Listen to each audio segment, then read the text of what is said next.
was a rock miner, and while working on a heavy piece of machinery, I was electrocuted by 4,160 volts to the top of the head.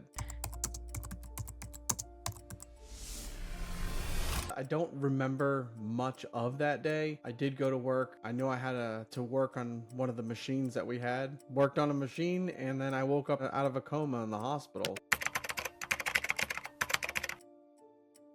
When I first woke up, my first reaction was I had to get up and get dressed because I was late for work. I didn't even realize I was in the hospital. At the time, I couldn't even talk because I had a trach in my throat. So I couldn't even speak, and I didn't even realize I couldn't speak. And then that's when my wife was like, hey, you haven't been to work in like 2 weeks. You're not going to work. And then she asked me if I remembered her. And at that time, I had no clue who she was. She showed me pictures of my kids. I had no clue. So she was very, very upset about that. She left the hospital because I was in the ICU and she could only visit for a certain amount of hours. And when she left, I stayed up a majority of the night. I just kept looking at the calendar, and for some reason the calendar looked very familiar for the day, and then it just popped in my head. I was like, that's my wife's birthday. And then that's when I realized who she was and, you know, my kids. And then the next morning when she walked in, I told her happy birthday. I wrote it down, and she realized that I remembered who she was. I did take 4,160 volts. Voltage is not what kills you, it's the amperage. I took 20 amps and it entered here and it came out the back of my neck. And they put me into a coma, so I don't remember any of the procedures, but I do know what my wife has told me, and they started with, you know, my head because it was so burned that they actually had to take off all of the skin I had because the tissue, you know, it was useless. So I went through multiple surgeries where they started to take skin grafts, put grafts on my scars. Electricity burns from the inside out. So most of my burns were 3rd and 4th degree burns. They were very deep. When I woke up, I already had most of my skin grafts done. I had to go through a couple more after that, but they were already on when I woke up. And then when I woke up is when, you know, I went through the process of realizing where I even was. The pain really didn't kick in the first couple days because I was on so many different painkillers, but once the pain did kick in, it was excruciating. My ear, as you can see, is gone. They did try to save it. Now I do have this one, but you can see that they have cut the top of it pretty much off. They started to do that this, and they would cut a piece off every surgery I was doing. They would cut a piece off my ear, and by the 3rd time of them doing it, I told them just to take the ear off because ear pain, I didn't know, was so bad, like the nerves in your ears. And by the 3rd time, I was like, just take the whole ear off. It's not worth it.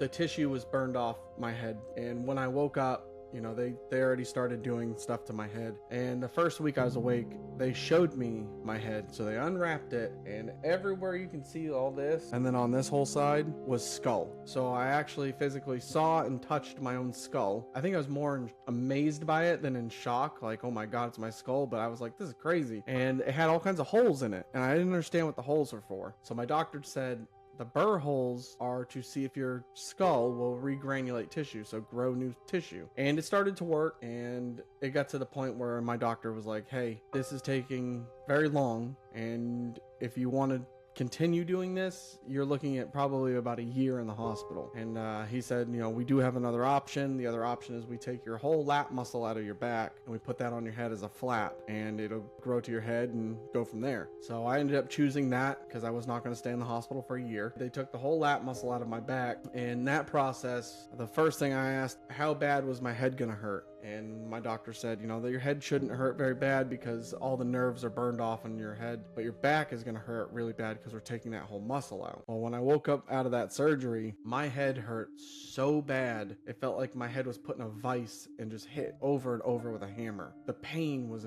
just undescribable. And then my back really didn't have any pain in it. But when I finally was able to kind of like start to move and come to, I wanted to, you know how you like push yourself up on a chair. So I was in the hospital bed. When I went to go do that, I couldn't even pick my own butt up. And I was like in shock because they said my left lat muscle they were taking. Well, my right arm, I couldn't even do anything with. So I got so worried that they took that one out because I'm a righty. So I was really upset, and they were like, no, we didn't take that muscle out. We took your lat muscle from the left side. The right side of my body is where I was laying on. So it was numb because my surgery was like 12 hours. And then to go through that healing process was really tough because there was a lot of pain and it was raw for months and months and months. And it finally healed up, but You would have to put silver nitrate, this chemical, it looks like it's on a Q-tip, and anywhere my scars would start to keloid and grow bigger, she would rub that on and it would physically burn the tissue. And it was very painful. It was like someone putting a cigar out on your head. So I do have surgeries that I haven't, set a date to, but I do plan on doing one day. But yeah, I have had over 30 surgeries. I've had my head reconstructed, all the skin grafts, all the scarring I've had done. I've had the JP tubes in my side, the skin grafts off my back, my muscle taken out of my back. But I am able to do another head surgery, and that one though, I don't know when I'll do it because it is a very long and risky procedure. So as you see right here where the electricity hit, I have a hole in my head, and if you watch close, I can move it. So that hole was not there in the hospital, and I get that all the time. A lot of people ask me, why didn't they put a plate there to protect the hole in your head? Well, that hole was never there when I was in the hospital. My skull was actually healthy and alive, and they saw no issues. So they ground my skull down. They ground all the holes down. That's why my head is dented now. And over, I would say about a year out of the hospital, I noticed this smaller dent form, and then it would pulse. Or if I cough, it moves. So I was very curious on what that was, and I went to my plastic surgeon. She was like, yeah, that's a hole in your skull. So I did a CAT scan, and sure enough, it is a hole right through the skull. So to do this procedure, they would have to cut and peel up all of the skin that I have on now and redo it. They'd put balloons in my back, they'd blow my back up, cut that skin off, and then they would place that on my head, and then they would put a prosthetic piece in and let it heal. But they don't know what this right here, what tissue it's grown to underneath, so it is risky because your brain is right there. And also he did tell me that if I ate too much from the skin they would take off my back has a lot of fat cells, that my head could gain weight. And I was like, I don't know about that then. So right now I have held off on that one. I do have a protective piece I have in the hats that I wear every day that protects my head. So I don't know when I'll do that procedure. And I am also able to get another ear if I want to do a prosthetic ear. When I was in the hospital is when it kind of really kicked in that I wouldn't be going back to work. And what I did in the mining industry, that was my passion. I took pride in my job. I absolutely loved my job. I loved what I did. There was a love-hate. At the end of the day, you were like, oh my God, I can't stand this place. But the next morning, you were like, I can't wait to get to work. And not being able to go do that again and being in the blue-collar industry, it was a lot of pain to go through because you had so much pride and passion in something that was just crushed right there. So dealing with that, and then in the hospital, the way my appearance was didn't really affect me in the hospital. I guess I was more worried about not being in pain and healing than the way I looked. But when I came out of the hospital is really when that really started to set in, waking up every morning, looking yourself in the mirror. And it was really hard to look at myself because, you don't look the way you did. And it was something that you never think you'd ever have to deal with. So it took a long time to be able to be like, you know what, I don't even care, and accept it. My wife really started to push me to, not being, once we knew I wasn't going back to the mining industry, what was I gonna do? So that's when we decided to start doing social media. And she pushed me and was like, you should probably do it. It might be good for you. You should try it out. And I did. I started doing TikTok, and being blue collar, there's not much things that you're gonna say to me that's gonna hurt my feelings. So I prepared to hear the hate comments and all the stuff. And once again, I love jokes, so it wasn't going to affect me. But surprisingly, when I started doing social media, I expected people to say mean comments or whatever was on their mind, and it didn't happen like that. The amount of support, and people started following my stuff, and it was truly amazing. And once that was set in, I was in shock on people around the world that I don't know. They don't know me, but they were so supportive, and the love that you've seen off of it made me want to keep doing social media. And that is when I said, you know what, you shouldn't feel ashamed on your looks or your scars or anything, and you should embrace them, because this is what we've been through. Anyone with scars that are visible or anything like that, it shows the battle that you've won or you're going through. And a lot of people will never understand some of these injuries and what we've had to go through to recover. So doing social media was a blessing because it really did help me. And I started getting people reaching out to me on how me talking about my story and my humor and making jokes about myself started helping them get through their process of recovering or the way they look and accepting themselves. And once I started getting people reaching out to me like that, it was like 100% I have to just keep doing social media because I love to talk to people. I like to see people smile. So if I could sit there and talk about what happened to me and joke on me and it helps other people, I was all about it.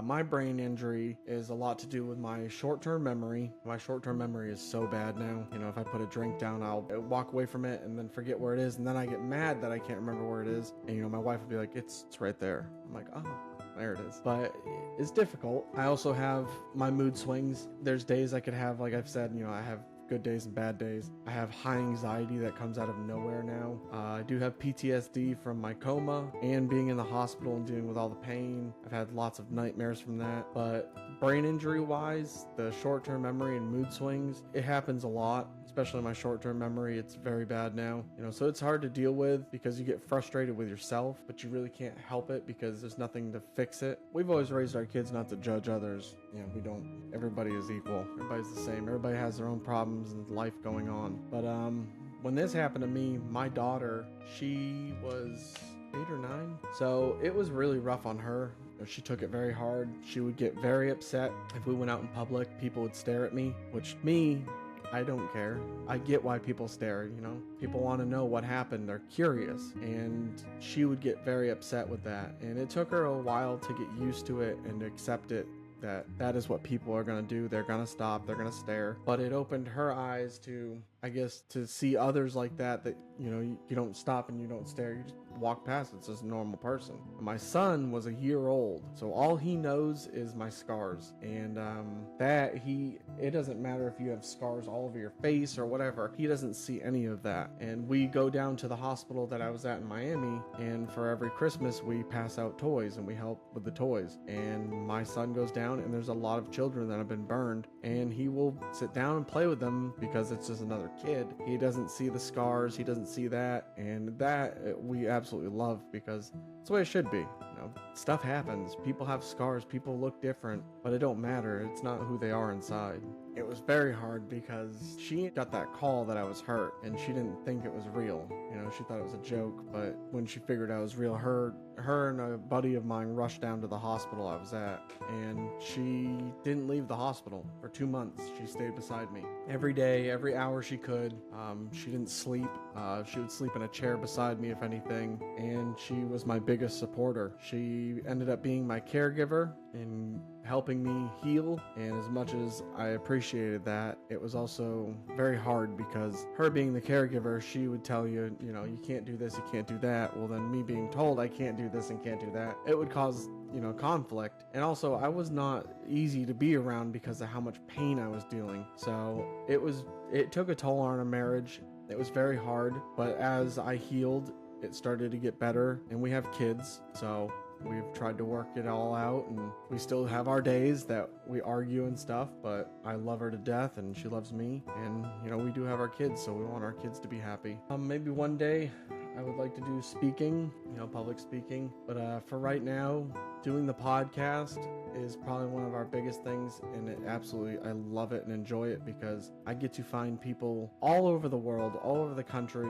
blue-collar men and women, people have been injured on the job, off the job, people with unique disabilities, and hear their story and let them share their story on our platform to the world. And that I love, because to hear their stories, we've had some of the most incredible people, and it's just amazing. It's very humbling, it's very inspiring, and I get a lot of people tell me, you know, my story inspires them and, you know, it's helped them through their process and all that, but to hear other people's story helps inspire me, and it's a great thing. I'm gonna continue social media because I've had so many people reach out to me that somehow a video of mine, you know, my humor has makes them laugh and helps them through their day, and that means a lot to me, and that means I'm doing something right, and I enjoy it. I like to help people, so That's right now what I got for the future. So we have a apparel line for blue collar workers, and our apparel line is called Arcing Ahead Apparel. And Arcing Ahead, we came up with the name because I was electrocuted to the top of the head, so Arcing Ahead. And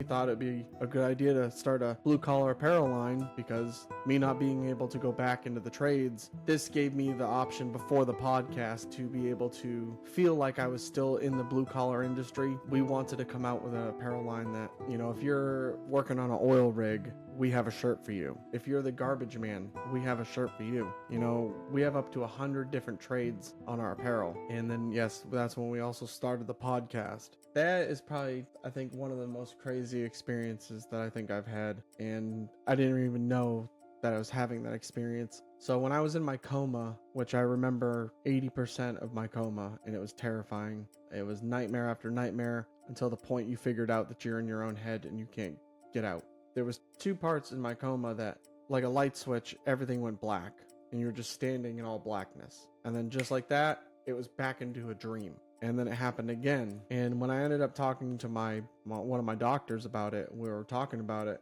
And this is like a year later, we ended up talking about this. And she said, those are the 2 times that while I was in surgery, I coded and my heart stopped and everything. And I was dying and they had to bring me back. So those 2 times is when I coded, and thinking about it, I was like, that's wild, you know, that it happened while I was dreaming, and then it was this all blackness, and then right back into dreaming. After coming out of the hospital and in the hospital, being out of my coma and being to the point where I was walking around the hospital and stuff like that, I ended up talking to, you know, other patients, and I talked to a couple that they had experiences in their comas. And then doing social media, I've had multiple people tell me that they've had a coma experience where it was amazing or if it was terrifying. It's so different for everyone. I mean, mine was nightmares, but I talked to a guy that he went to Paris and he was in Italy at one point, and then he was over here, and I was like, man, you got to travel the world. And I got nightmare after nightmare. I was very jealous, but it is crazy how your mind works. So I had no clue I was in the hospital, but in my coma, I was having nightmares where I was in hospital settings. One of them, I was strapped to a bed, and in real life, they had me strapped to the hospital bed. So how your mind knows what's happening through all that trauma, it's amazing. It's crazy.